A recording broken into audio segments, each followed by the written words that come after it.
Perfect. Well, it's so great to get to talk with you today. I've been kind of looking over all of your stuff and learning a bit more about you, and it's been really cool because and I gotta remember to turn off my notifications and all my sounds. So bad about doing that. um and so with this, I'm looking forward to learning about your story. I'm looking forward to learning about like some of the challenges that you face to get to where you are. And that's really the whole premise of this conversation, is to encourage and inspire others with your story. Because I find that it's a great to hear these big success stories of 6 and 7 and 8 figure businesses, but it's not usually what resonates with people to help keep them empowered to keep moving forward. And so that's why I like to do this, to really have that piece where people can align with someone else and be like, oh, that's my person. And I know. It makes sense. That's also the reason why when I came across your post, I was also looking for a podcast show where my story resonates exactly with what the podcast message is, because I have been a podcast manager myself.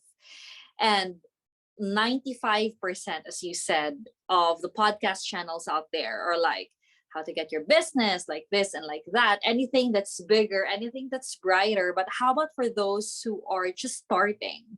There's not much, actually. Well, there is, but it's not much of a story of an entrepreneur, what happens before you become one.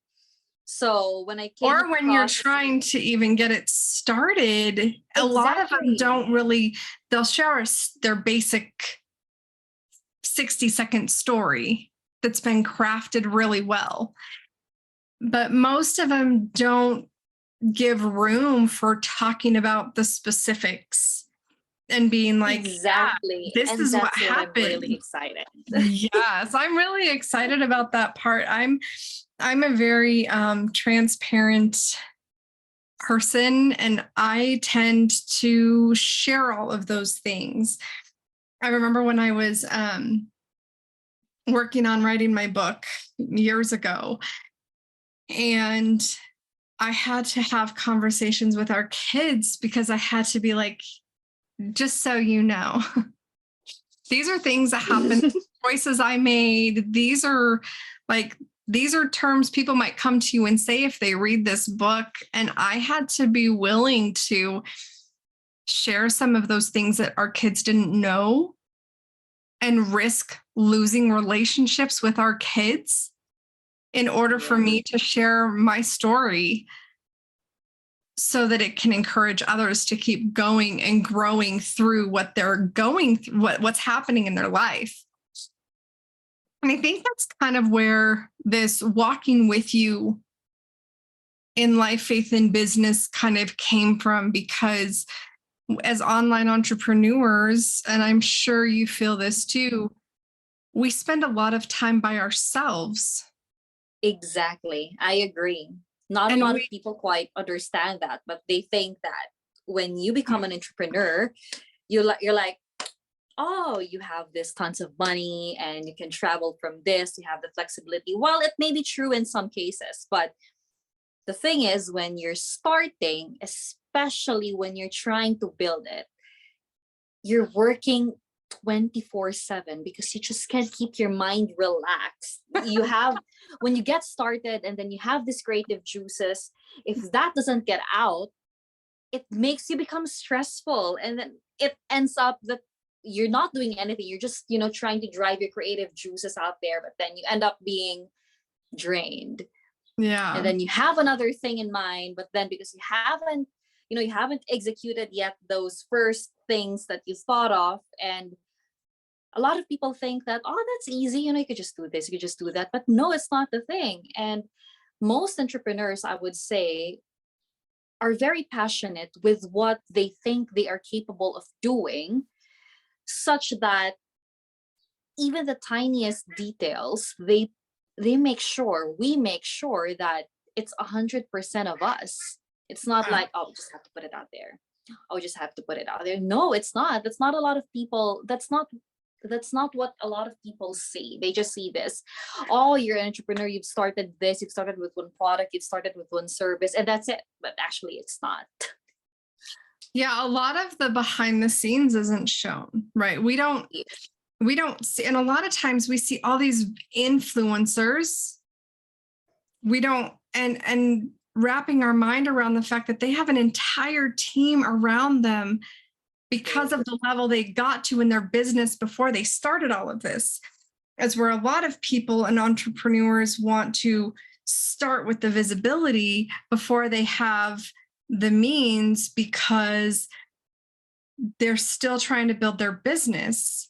But most of these people, most of these companies, they built a business and they've been building business for 10, 20, 30 years before they apply the social media visibility. And Exactly. I was talking to a friend of mine, and she said, was it Grant Cardone? I think he said, ads only work when you have, I'm going to botch this. Ads only work when you're known.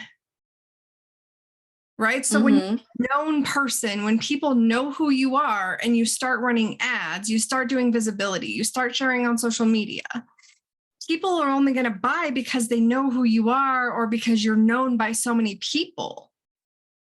Ads don't, if nobody knows who you are, because there's no trust factor there. And so when we are walking this journey as online entrepreneurs, we forget that there's a lot we don't know. And we tend to dismiss our own story because we haven't heard anybody else's.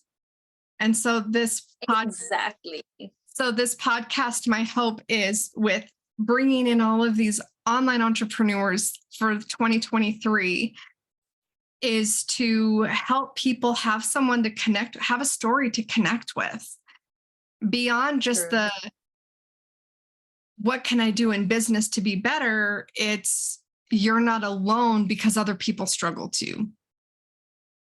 Yeah. Oh my gosh, I can definitely resonate with that. Okay, well, let's go ahead and jump into this. I will have you, I don't do an official like bio kind of introduction. So I'll introduce you and then I'll let you share who you are, what you do, and who you serve, because I still think it's real important for them to know that, because we're all online entrepreneurs and we all need to know where our next support is coming from. And so if they only hear your story but don't know what you do, you might be that person for them and they don't even know it. So I like to make sure you get that opportunity to share that as well. I want to look here real quick before we get started into that.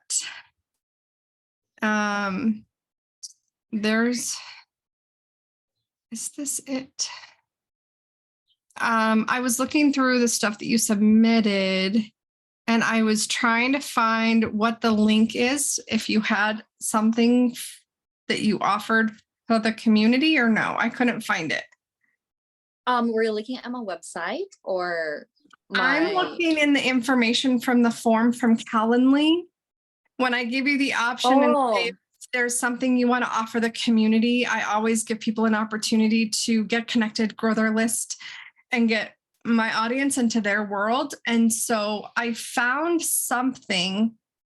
I found a PDF, but I don't know if that's the free thing. Oh yes, the recruitment advice. Yeah, I forgot. Okay. I remember that. Yes, I filled out. Do you have it set up as an opt-in so people can opt in to get it, or do you want it like this where they just get the PDF? They can just go ahead and get the PDF. I just like to ask before I start talking, get into the podcast, and then I'm like, no, I have to take that part out of the podcast, because here it's fine. It's just the raw part of it where I don't have to worry about that. Yeah. Cool. So, and that was really cool. I really like what you offered and what you shared in there. I think that it gives people some good information that are things that we don't really think about. So, yes. Super awesome. Okay. Lea, Lianera, correct? Yeah, Okay. correct. Okay. Got it. I like to try before I say it on the thing because I did that to somebody the other last week. I said someone's name, introducing him on the podcast, and completely botched his name. And so I guess that'll just be a fun podcast for people to listen to because it doesn't have to be. Every episode is a new experience and a new learning. Yes, it is. Every single one of them. And that's what makes it so fun. Yeah. Okay, here we go. Welcome to today's episode where we are talking with Lea Llanaera. See, and I screwed it up anyways. And I'm your host, Dena Adams, for the Walking With You in Life, Faith, and Business podcast. And I've recently got connected with Lea. And one of the things I'm really enjoying about getting to know her is she has a desire for the behind the scenes, for people to see the real stuff that goes on behind the scenes so they don't have a misconception of what it takes to build a business, to achieve your goals, to live your dreams. And so having her here to me is really special because being able to have someone share their story where they sought out a place that allows people to share their story is real important. Most people, when they come onto a podcast, they just want to share what they do in business and how they do it and for the sake of getting more clients and all of those things. But Lea is so genuine and she just has this, like, you can just feel her energy come through the screen, that she just so passionately wants to share her story because she knows it will help at least one person. It will encourage and inspire and empower them. And so having her here to share her story, I'm so grateful. Lea, thank you so much for being here. You're welcome. Always a great time. Why don't you go ahead and share a little bit to introduce yourself, who you are, what you do, who you serve, and then we're going to jump into your story. Sure. So I'm a stay-at-home mom. I'll share my crazy schedule as we go along. So I'm a stay-at-home mom. I'm based in New Zealand. I've been based here for almost 3 years now. And I actually have an HR background. I finished a psychology degree and then went into industrial HR for 6 years, then jumped into the online world. That was 3 years ago. Prior to the pandemic, 3 years ago, the online world, the digital world is not as competitive as we think it is today. So since I was very, very busy with my papers, migrating to New Zealand and then getting married and all other things, starting a family, getting married, I was so busy that I just needed a less stressful kind of job. And that's where it led me to going to freelance, because at that time I just recently left my job, and it doesn't make sense if I go jump in another company and then I know that it would just be months left before I'd be leaving. So I instead went ahead and enrolled myself in a course for the skills that I'd be needing, because I literally had zero skills of everything that I'm doing right now. So I honored what I did not know, which was kind of hurtful for a person that who's been very competitive in the corporate industry, and then eventually admitting to yourself, oh my gosh, I don't know this. So that's my pride and they're kicking in. But anyway, I've gone over the lid. And then when I moved here, I still kept being a digital marketer, but then I was doing another job for my New Zealand requirements. So after my residency got approved, that's when my husband and I decided to get pregnant. And that's when I started Absolutely. So what happened exactly was that I had to register myself in New Zealand as a business. It was not something I was initially thinking or contemplating towards off, but it came out of a necessity.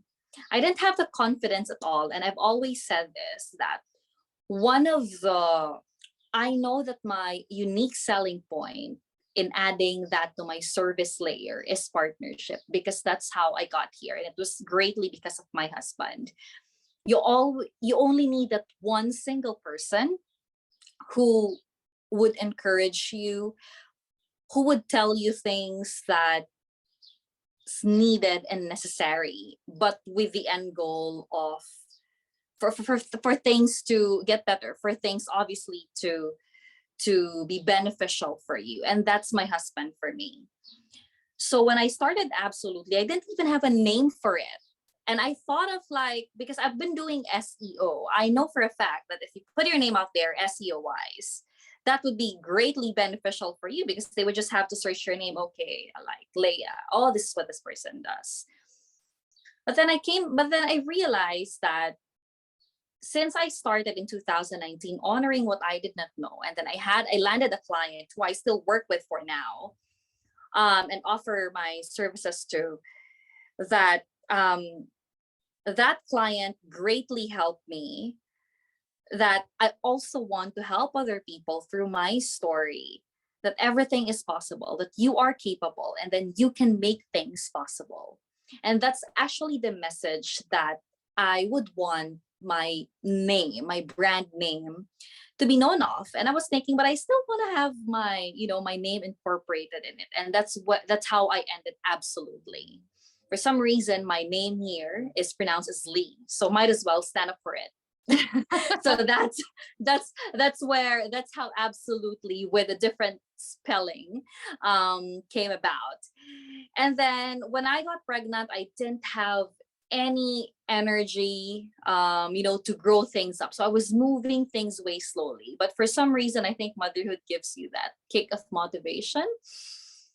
So 4 months after, I relaunched Absolutely, and things became pretty quick since then. Months ago, I just, every time my baby would sleep, that's when I create the content for Absolutely. And that's also the time that I'd be responding to my clients for things that I can navigate through my phone. And then there was even a time, and I know for sure that there are other online mompreneurs who could relate to this. When you're having a meeting, either you have your baby on your side, or you'd be praying like, please just make my baby sleep calm. I know there are online mompreneurs who could relate to that. And yeah, it's been crazy. I think that's what's I think why it's very rewarding to me. It's because I'm self-taught. So until now, I still actually study. So I read books, I watch videos, I ask people who I think who can help me with my concerns. Because there's no way for me to be able to, get things done quickly with my baby around. And I have to play around with her schedule. So I wake up at 3 a.m. and then finish work as much as possible by 7 or 8. And then the rest of the day, work on things that I can navigate through my phone. And then another day comes. So yeah, that's pretty hectic. I know it sounds hectic, but it is what it is.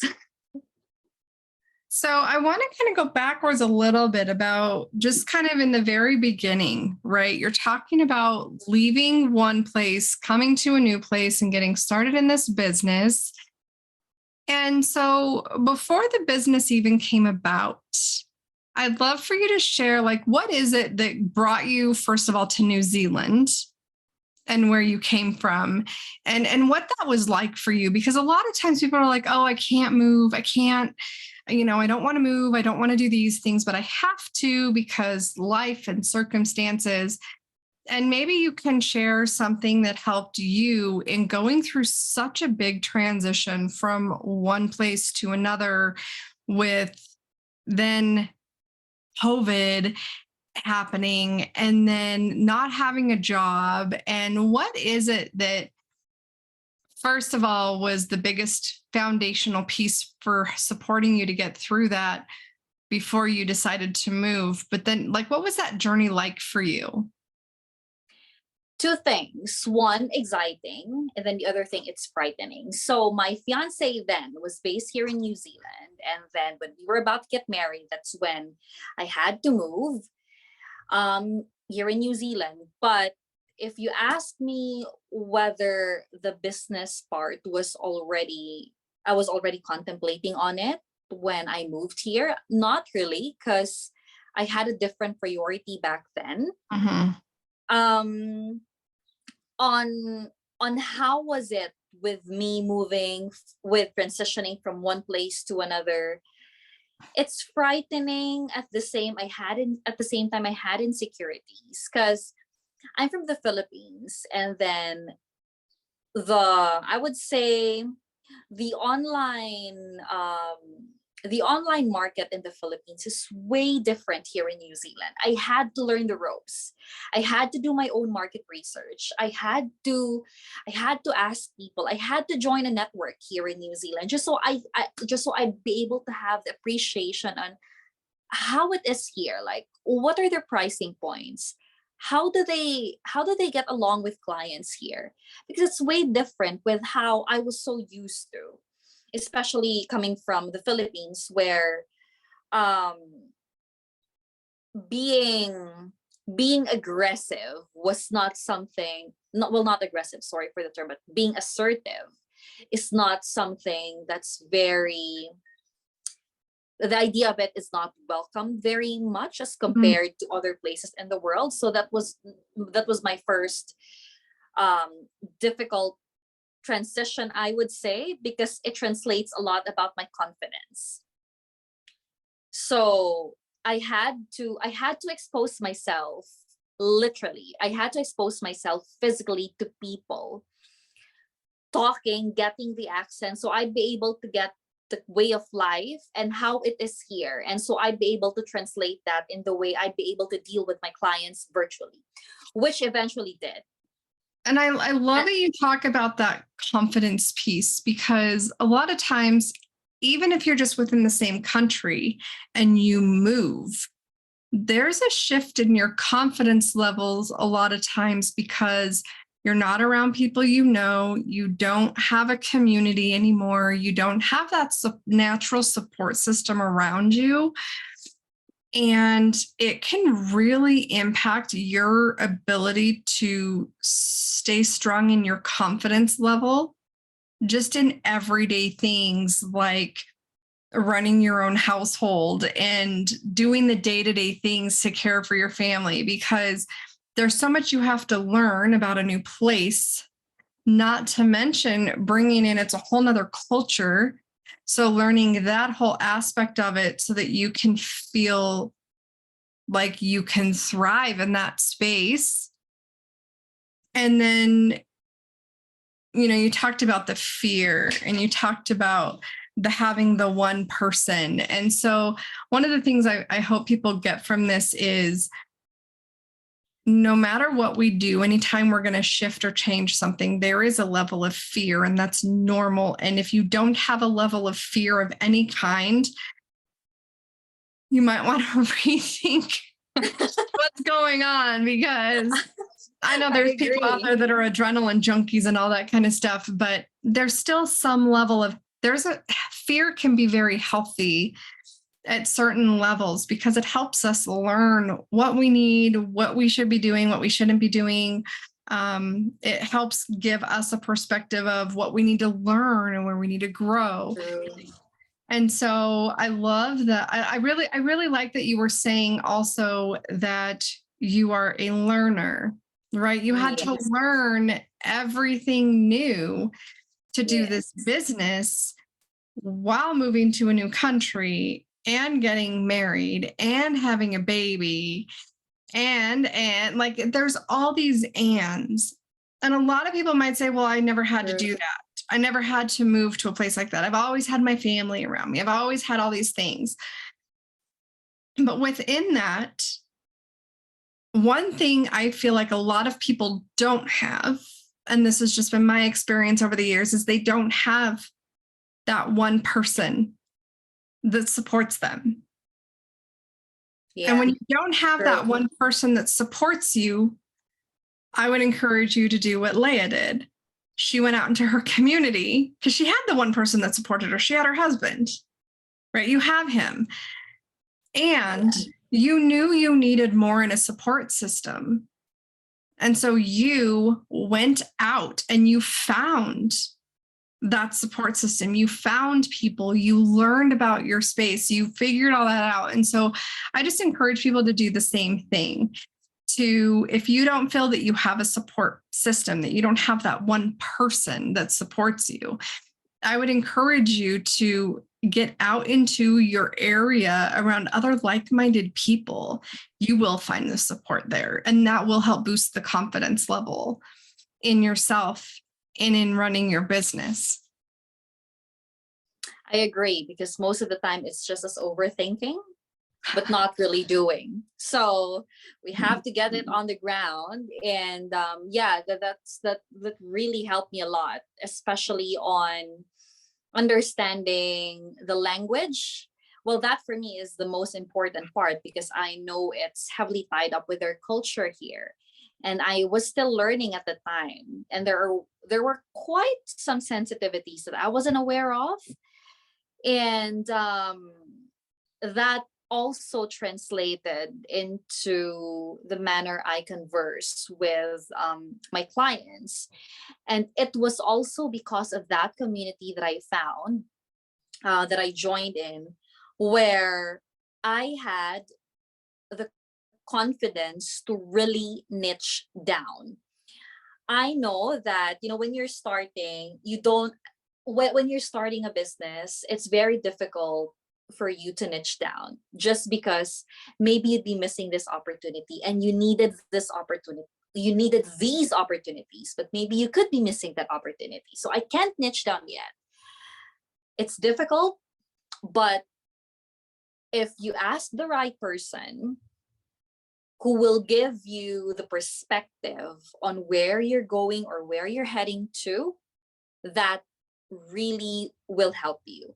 And that helped me. Niching down really helped me, because initially I was, offering like this. I was offering this service. I was offering, yeah, I can do that. Yeah, I can do that too. Yeah, I can do that. But then I realized, as I was doing that, I was basically not thinking of my value as a service provider.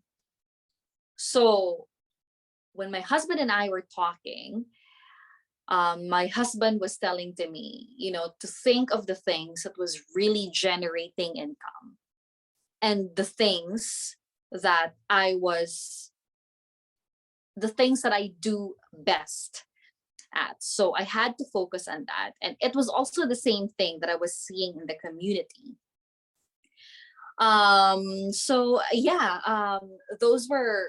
That for me was this is actually what I was thinking. One big transition at a time. So that's what I was, even until now, like one big transition at a time, because I can't do a lot of things. I need help. And I'm the kind of person where I learn best when I have the time to process it. Mm-hmm. So I had to pace things up. But back then I wasn't like that. I was such a multitasker. But it's different when you're an online entrepreneur, because when you're an online entrepreneur, most of the time you're doing it. You're still most of the time you're figuring things out just by yourself. Of course, with the help of other people coming in with ideas and with you asking for help. But most of the time, especially when I was still starting, it was just me and my ideas. It was just me and the learnings that I've learned all throughout working with clients. So that also was hard, actually, if I was to look back on it, simply because I didn't know whether or not I have whether or not I could make it. I'm new in New Zealand. And then I get to see this other online entrepreneurs who have been in this business for 5 years, and then they started subcontracting. And then I'm here still trying to figure out, how do I even begin? Where do I even start? Do I have to build a name? Do I have to get a domain first? Those are the things that I was listing through. But then it's good to always have that support system. If you don't have that one person, find a community, find a group of people, as you said, like-minded people who can definitely help you navigate through your goal. And I think one key thing that you mentioned in all of that was that comparing, right? When we get into business for ourselves, we start comparing ourselves to where we're starting to where other people are 2, 5, 8 years down the road from us. And we go, oh, well, they're in the same industry. I'm not needed. Or do I really have what it takes to do anything in this space to help people? And so I love that you chose to keep going and figure out where you fit. Because a lot of times people will give up on themselves because they get stuck in comparing themselves to others. And honestly, even if 10 people do the same thing, everyone has their own story, their own reason why they're doing what they're doing, their own way they live life, and their own values. And you can bring in 100 people, and there's no way that all of them would choose the same person. You have 10 professionals, you have 100 people coming in, and all 10 of them will attract their own kind of people who align with them based on their personality, the way they talk, the way they do things. Some people will be put off by people just because of the sound of their voice. Or like me, I use my hands all the time when I talk, and some people would be like, I can't deal with that. I'm like, that's okay. It's okay, because there's always going to be someone else out there who's going to work for you. Yes. And if I could share this also to your audience, because this actually resolved at that time my comparing attitude with other online entrepreneurs. My client shared one time that if you're doing the same thing with the other entrepreneurs, you do not think of it as like, we're both in the same boat. Probably I offer less, or probably I'd offer more just so I could be different. But the thing is, even if you're doing the same thing, that person is not as passionate as you are at how you do things and in what you do. That actually helped me a lot, resolving me comparing with other entrepreneurs. Because it's true. Even if I offer this service, if I offer this SEO service, if I offer this podcast management service, this recruitment, this HR service, no one does it in the way that I add quality and service layer to it.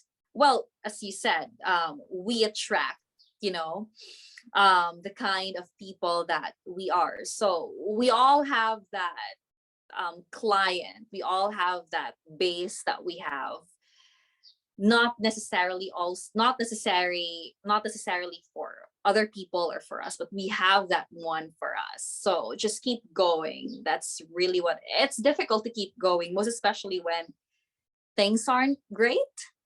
And I've had my moments where I find myself really discouraged and I'll have this existential dilemmas on whether or not could I make it, and whether or not could I am I able to move forward with this client, or am I able to meet the standard that this client was asking. But then I'd always go back to the reason why we both started the partnership with, and that's what I consider my USP is, really partnership. And if you come over to my website, I've mentioned that a couple of times, because that's what greatly helped me, and that's how I found my confidence in doing business. I appreciate you sharing all of that. I think it's so important to also recognize that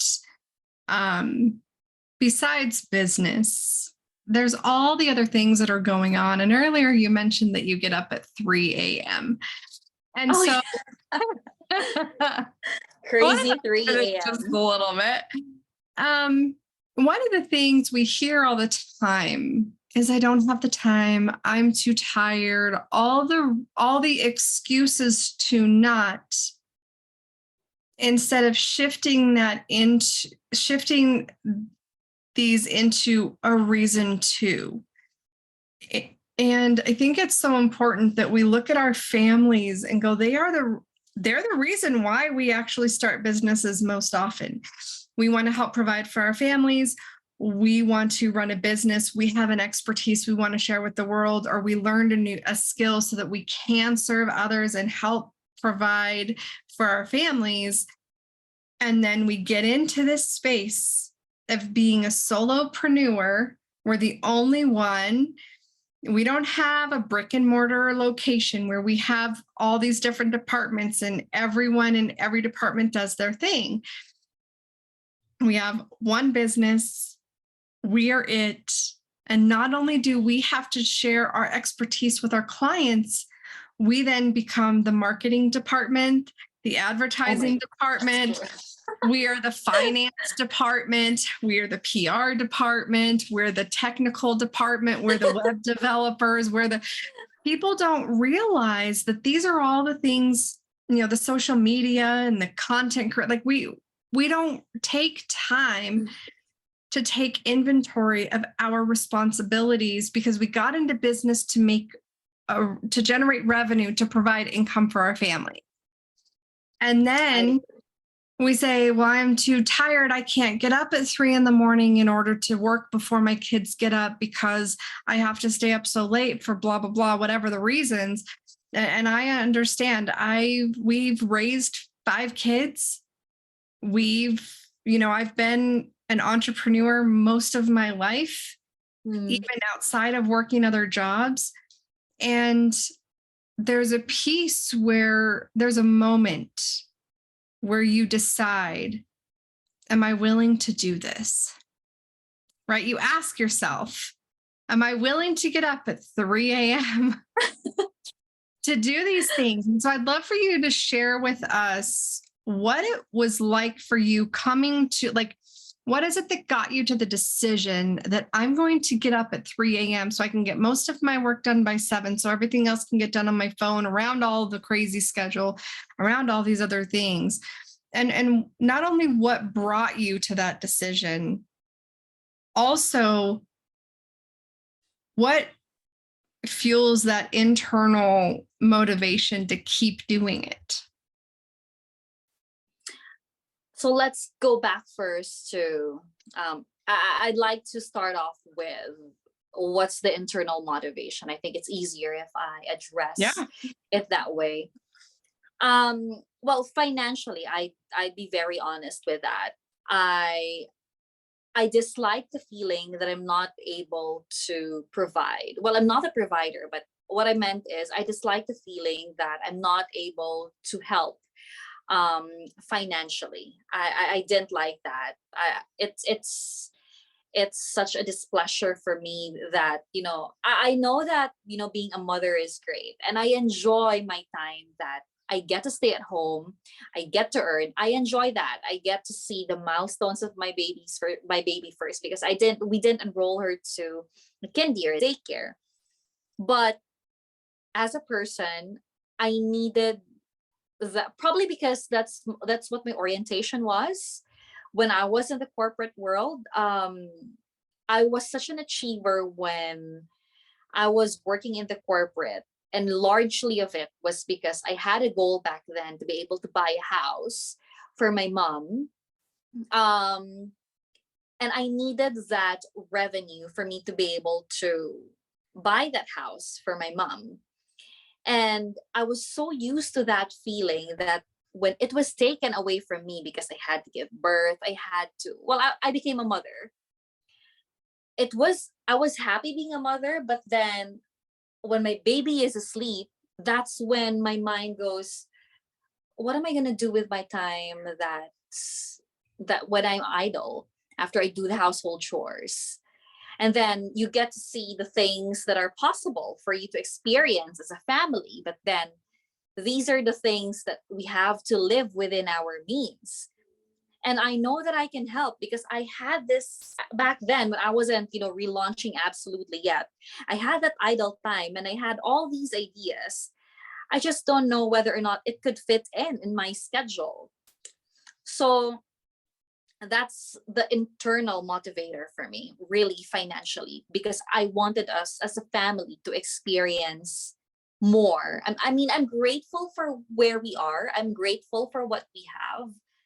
But as a mother, and as a wife and a mother, I'd love for us to experience things, not necessarily, on a daily basis, but for us to be it traveling or be going to places, or be it simply going out there. And obviously that needed some financing. And also with my husband's influence, I wanted for our investment portfolio to grow, but I couldn't I wanted to be part of it, but I couldn't because I wasn't earning as big as before when I wasn't pregnant yet. So those were my two goals, in relation to, being financially motivated. And then on to why I decided to wake up early.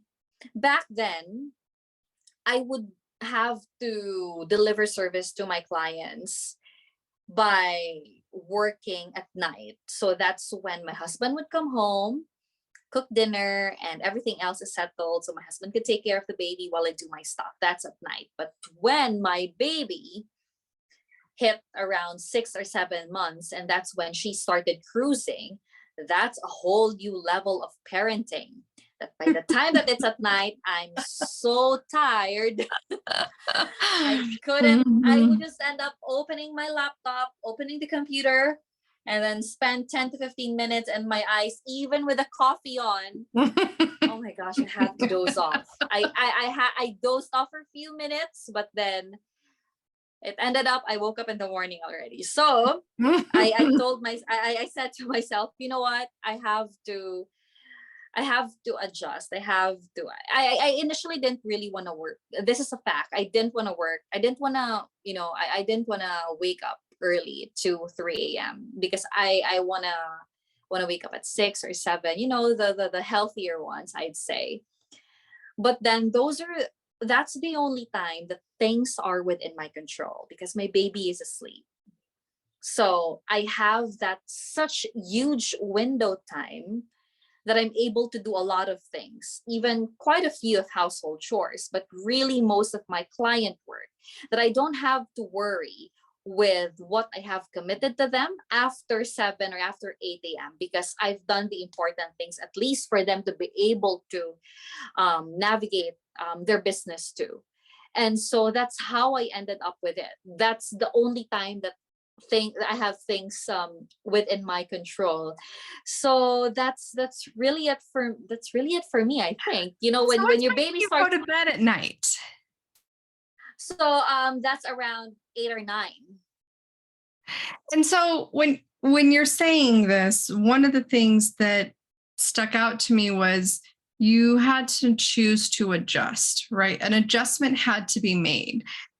And one of the things I think we don't see enough of are what adjustments happen behind the scenes so people can keep doing what they're doing and they can keep growing. And, we hear, oh yeah, I get up at 3 a.m, go to bed at 8 o'clock, 9 o'clock at night.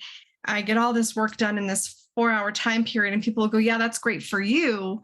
I can't do that. Right? I can't do that. And so what I encourage people to do is you have to look at your lifestyle. You have to look at how your family functions, how your household functions.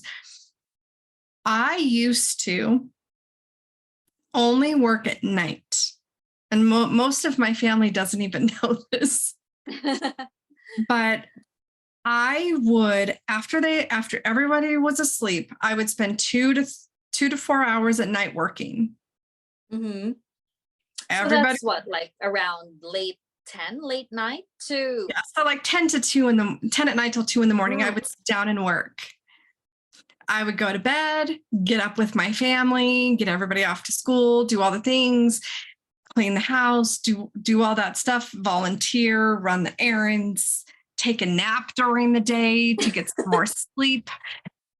And then I would do it all again. Everybody would go to bed and I would work for about 2 to 4 hours a night. Yes, there were things that I did during the day, but my day was no longer consumed by what I had to get done for my business. One of the things I think people like us who have this drive to, like, we love being parents, yet there's a part of us that isn't fulfilled because we're not helping provide, or we're not doing a business, we're not doing something of that capacity. And there's nothing wrong with people who are fulfilled by that. It's just not everybody is. We all have our own Yes. things in life that we are fulfilled by. And when we look at how much we have going on in our lives, I'm really curious to hear about you on this and a lot of people will say, oh my gosh, that's me too, is I get more done the more I have, the more I'm responsible for. So the more things I have going on around me, and this is something I used to say, I don't say it anymore, but this is something I used to say is the more things I have to do, the more I get accomplished. Yes. Yes. Yeah, I agree. And what I find is it holds us accountable to deadlines. Yes. Oh my gosh, that's true. Right? It's that type A personality where when we don't have a lot of time, and you were talking about idle time earlier, what am I going to do with my time when my baby's sleeping? I don't have all these things to do. Instead of us thinking, oh, I'll take up a hobby or find fulfillment in a hobby, we don't find fulfillment in a hobby because most times hobbies cost us money, and that's away from our family. And so we would rather invest in a business so that it can bring something back to our family. And so it's one of those things where we're like, what am I going to do? Idle hands, not a good thing, right? We don't want to be idle and not have anything going on. And I used to have a half a sheet of paper every single night, write out to the minute my entire day the next day. I knew what time. Oh my God. What time I showered, when my kids got up, when they ate breakfast, when we left the house, when I made it to the post office, when I made it back to the school, when I went to the grocery store. I had a half sheet of paper, sometimes front and back, and it was my entire day. Nowadays, there's no way I would be able to function like that. But because I had 4 kids, I had a business that I was running at the time, my husband, our household, all the things, that was the only way I could keep things straight in my head. And as our parenting responsibilities change, as our roles in our marriage shift a little bit, as all of these things happen, we have to make adjustments. And so when you talk about making that adjustment so that you can get the most out of yourself for your clients and still give the best of yourself to your family, I think that's one of those things we have to be willing. We have to know what we are and are not willing to do, to let go of, to shift, to change in our world. And so I'd like for you to share maybe a couple of other areas where you've had to make a shift like that. Granted, now you get up at 3 a.m, but what other adjustments have you recognized over the past few years that you had to make in order to be able to not only serve your clients well and serve your family well, but to honor yourself, to take care of yourself and all of that? Oh my gosh, I was just about to, because you used the word honor, and I just had that, I just had that idea in my head. Well, it's not an idea because it's something that I've been doing. So I have to admit that in doing all of these things, it starts to just become a routine.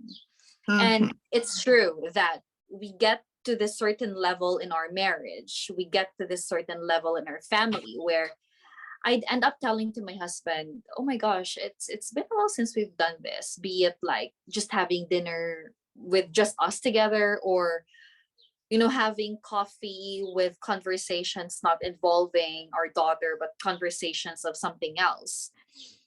And that's when I start to think that I've been burned out. I just didn't know that I was.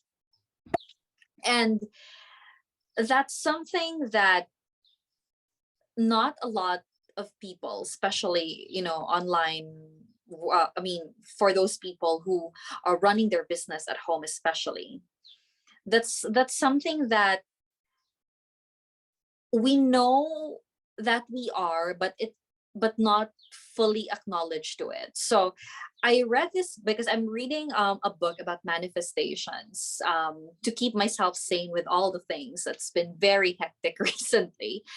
And I came across this step that says, honor where you are so you'd be able to honor your future self tomorrow.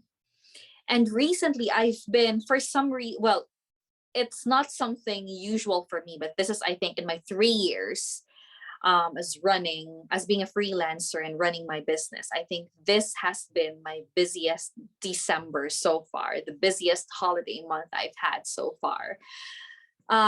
Congratulations on that, first of all. That's very busy, exciting. right? This is the first December, I think. Yes, I was saying that I've been very busy. And then I'd wake up in the morning that I have to pull up myself. I lacked that excitement with what I had in the weeks ago, probably because I had a lot of things in my plate. And I started to think, was I taking on too much? Mhm. But I don't think I was, because I'm enjoying it. I had this adrenaline that whenever I get to close a deal, I wanted to get another deal. And a huge part of that excitement, it's because as I shared earlier, I'm self-taught. So that's a huge reward for me, that making it possible, because it is possible. In terms of adjusting, thinking of whether or not to adjust, I'd always go back to that honoring where you are. So I always find time for myself, be it 10 minutes, 30 minutes. And I tell my husband, just give me this time. Just please give me this time. I just needed this, that I'm just all by myself, thinking of nothing and just relaxing. And that even is difficult, most especially if, like for me, I'm used to thinking, sprinting from one idea to another, doing this to another consistently. So pausing for me is difficult, because I feel like with all the things that's happening, I don't deserve to pause. Mhm. Yeah, I So get that.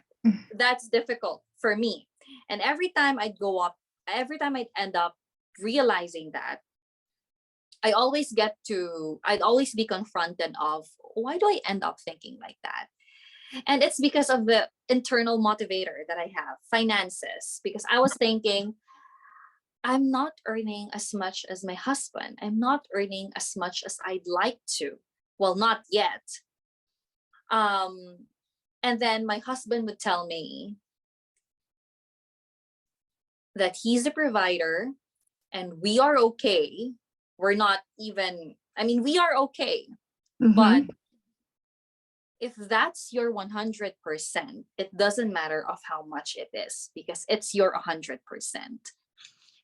And, those are the kind of moments that I needed to hear, especially when I needed to think of how to transition or how to adjust my circumstance from being very busy. How do I navigate this to make sure that everything gets accomplished? That for me really helps, because it's a matter of perspective.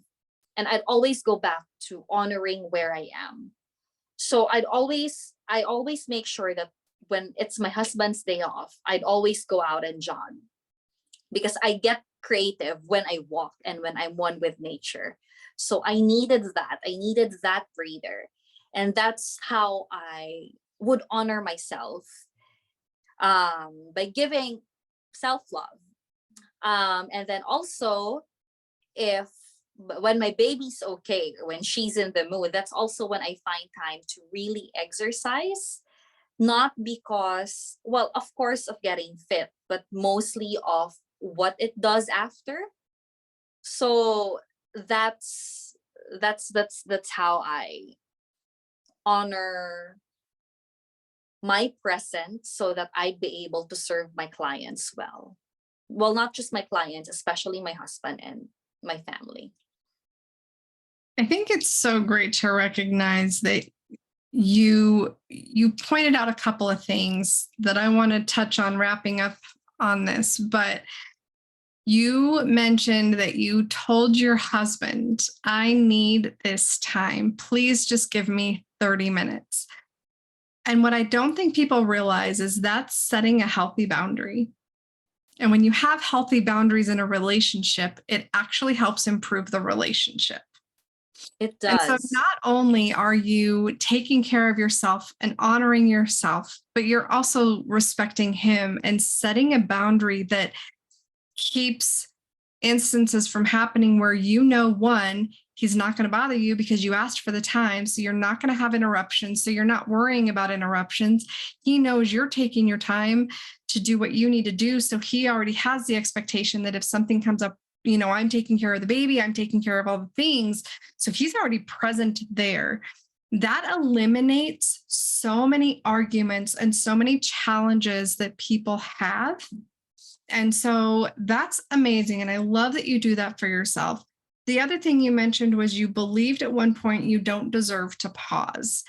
And so many of us feel that I can't stop, I can't be idle, because then that tells other people that I'm not doing everything that I can, that I don't have a right to slow down and stop like everybody else in the world has that right, and we'll encourage other people to do that.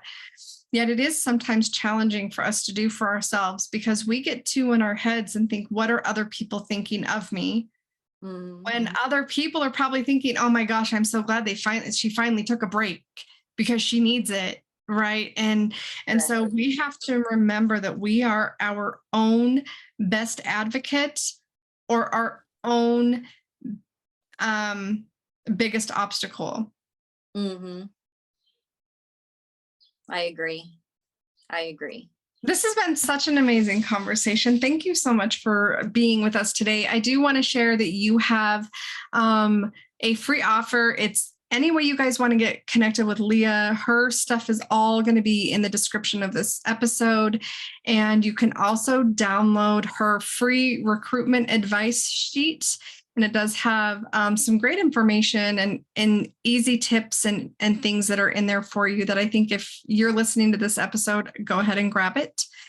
And I will say one of the things, because I have worked with people in such a different time zone, one of the things I loved about working with someone in such a different time zone is I would message and say, here's what I need. And then by the time I wake up the next day, it's done, because they're up when I'm asleep. Actually, that works for me. It's one of my favorite things about working with someone in such a drastically different time zone. I think it's like an 18-hour difference. And so I had someone that I worked with in Australia at one point. And so I would message and say, okay, here's what I need. And then by the time I woke up the next day, because that would be my end of day. So here's everything I've done today. Here's what I need from you today.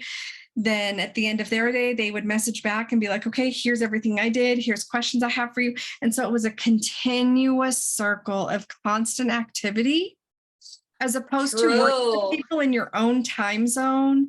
Yes, it's convenient to be able to ask a quick question and do those kinds of things. But what I learned and what it did for me is it held me accountable for things that I can do on my own. Questions I realized I really didn't need to ask, conversations I really didn't need to have. And so I could utilize their expertise better and utilize my time better. And it was a I really enjoy working with people. My very first assistant lives in the next town over from me. And so I loved having her in the same time zone. We scheduled all of our stuff. And there's also a benefit to working with someone 18 hours away. So if you're in the States, or, if you're on this side of the world versus her side of the world, that time change, and depending on your need and how much you work one-on-one with that person, it can be a real benefit to keeping things moving forward, working with someone in such a different time zone. True. I agree. It works well with me too. Well, thank you so much for joining us and sharing your story and being willing to just be transparent and share some of the things that you've gone through. I know this will really inspire and encourage many people. Pleasure. Always. I'd love to, I'd love to share for things that I've learned through this journey. So I'm also very happy to have your podcast with what you'd like your audience to learn, and it's actually something that's not a lot of people hear about. So it's very authentic, it's very real, and it's kind of the story of how everyone starts, because we all have that starting point. So thank you as well. Yes, thank you. All right, well, take care, and thank you everyone for listening, and we'll see you in the next episode. And we're done. That was great. That was really great. I really enjoyed it. I like how I now, and I'm thinking about it, I don't know that you actually said what you did, but that's okay. That's okay, because everyone will have your links, and I think they got the gist of it, just in some of the things that you were able to share. So thank you very much for sharing the things that you did, and you're always welcome back anytime. I would love to talk further about some of the things that you offer. I think I might have some connections for you. Actually, I'm going to stop our